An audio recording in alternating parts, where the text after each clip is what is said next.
मित्रांनो, स्वामी समर्थ महाराजांना या 5 गोष्टी अगदी मनापासून आवडतात आणि जो भक्त ह्या गोष्टी पाळतो, आचरणात आणतो, तर स्वामी त्याला लवकर भेट देतात आणि सगळे संकट त्याचे हरतात, सगळ्या इच्छा त्याच्या पूर्ण करतात।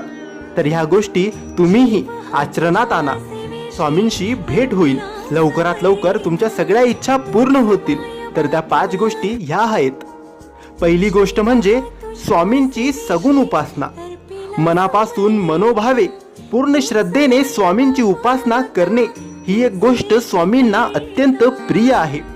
अशा सगुण उपासनेला आणि या सेवेला स्वामी नक्कीच प्रसन्न होऊन भक्ताची सगळी इच्छा पूर्ण करतात। तर मित्रांनो, तुम्हीही स्वामींची मनापासून मनोभावे सगुण उपासना करा, त्यांची मनापासून सेवा करा, स्वामी नक्कीच तुम्हाला दर्शन देतील। मित्रांनो, दुसरी गोष्ट